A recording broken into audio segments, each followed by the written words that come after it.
The story begins with the character Lee, played by the legendary Bruce. This powerful fighter with extraordinary martial arts skills enters a fight with a fellow student and easily defeats him, ending the match quickly. Lee is then summoned to meet the master. The master tells our hero, "Your skills are now very high, Lee. You are the best student in the school. I have a difficult mission for you, my son." The master continues, "The Shaolin Temple, which has always been used to train students, has been misused by a man named Han. He used what he learned at the school for evil and personal gain, breaking all the rules. Han is a villain and a criminal who betrayed the school. It is your turn, Lee, to restore our lost honor." Lee responds, "Yes, I will do as you say, master." Our hero begins to carry out his master's request. The first step is to reach Han, and he is assisted by Braid, an American government officer. Braid wants Lee to prove that Han is involved in drug trafficking so that he can be arrested.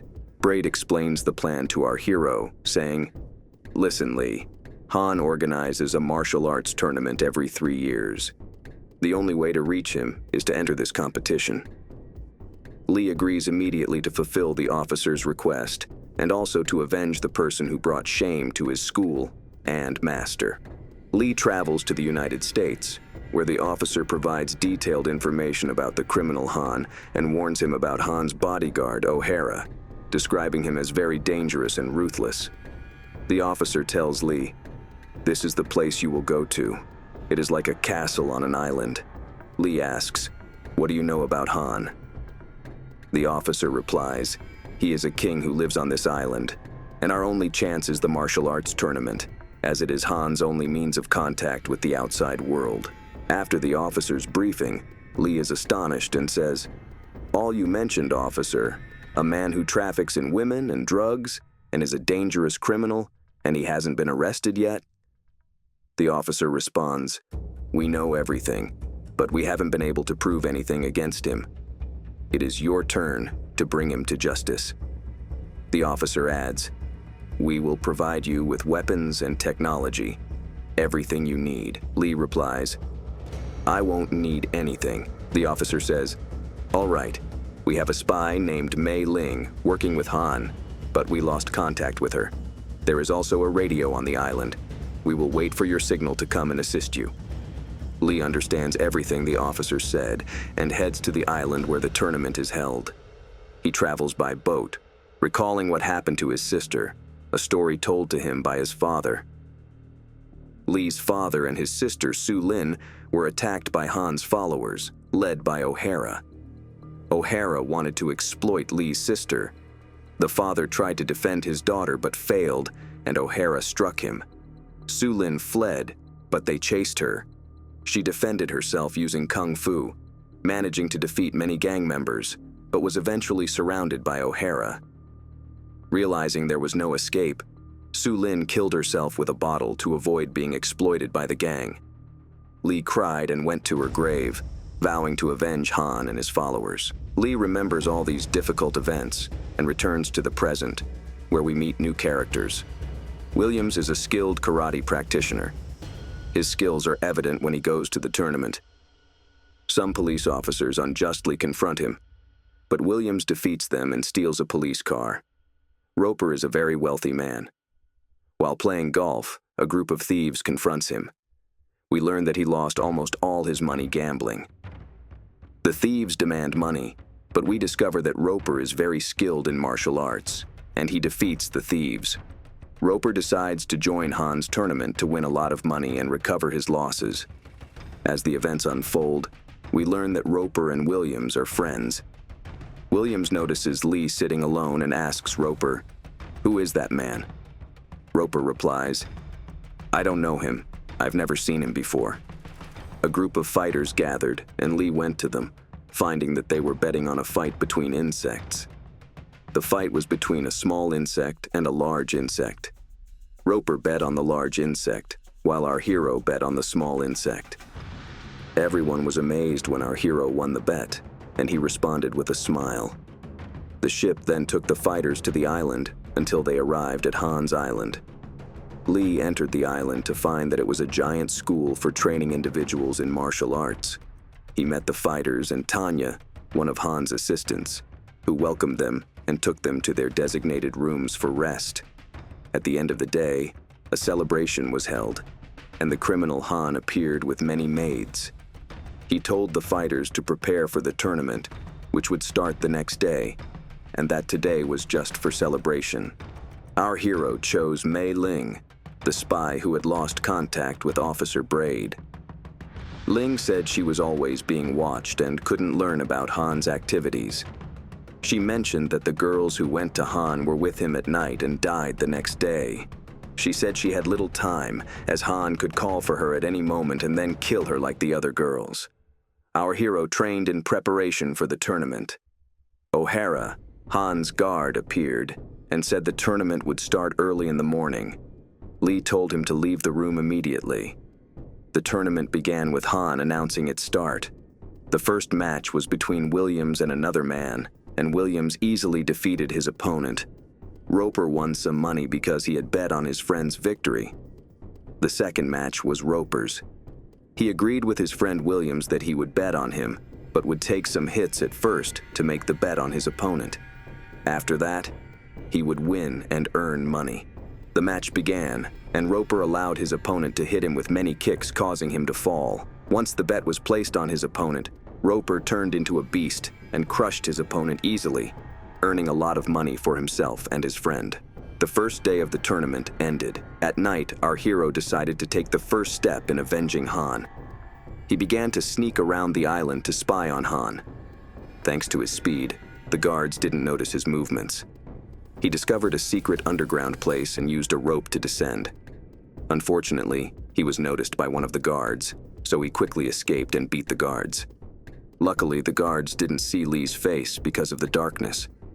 The next day, Han said that someone had sneaked onto the island to spy. He said, "Who this person is doesn't matter now.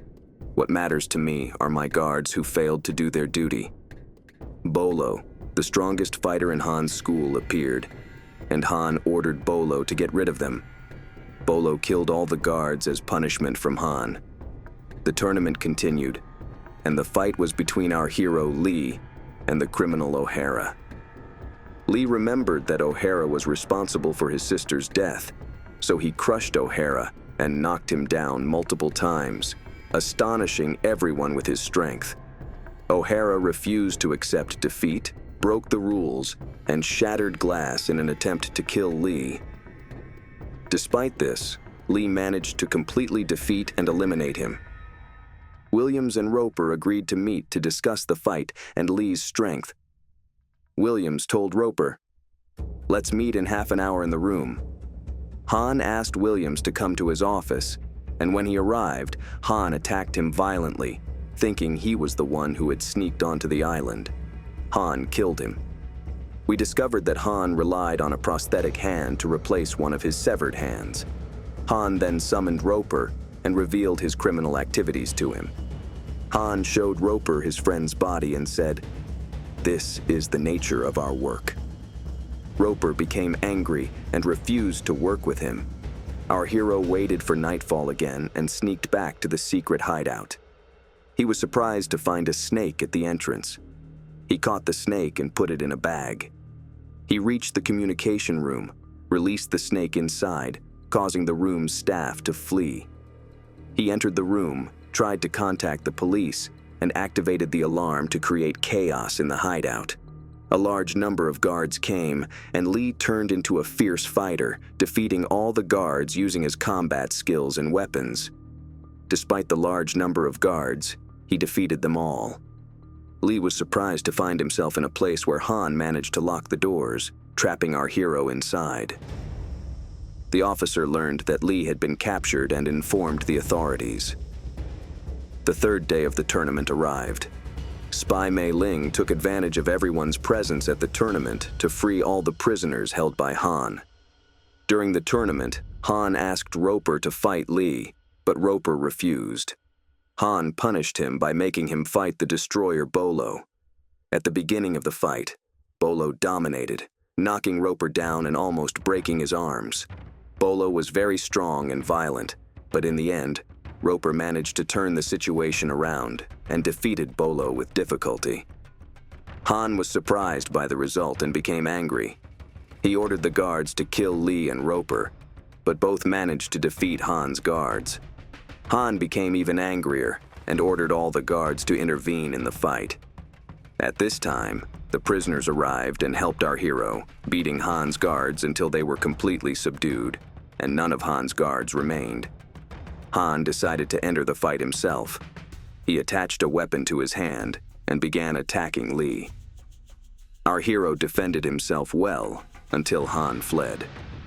Lee chased after him to take revenge. When he reached him, Lee said to Han, "You violated my family's honor and the honor of the Shaolin Temple." Han attached a claw weapon to his hand and raised it, signaling the fight. The fight began, and despite Lee's martial arts skills, Han managed to injure our hero's face and abdomen multiple times with his claw weapon. Lee defended himself more and succeeded in landing many powerful kicks to Han's face. Han decided to finish Lee off and grabbed an iron spear, attempting to strike Lee. However, Lee defended himself, causing Han to abandon the spear after a failed attack. The spear pierced the wall. Han fled to a secret hideout, and Lee chased after him. Our hero was surprised by the hideout, which was a room full of mirrors. Han knew this place well, so he managed to hit Lee and disappear quickly. He would hit Lee and then vanish. Lee thought about how to handle this difficult situation and decided to break the mirrors so Han couldn't use them. Finally, our hero managed to catch Han and delivered a powerful kick, causing Han to hang on to the spear, ending his reign. Our hero fulfilled his promise to his sister and master by defeating the criminal Han. And so, our story ends, dear viewer. Don't forget to subscribe to receive all upcoming content. Thank you, and goodbye.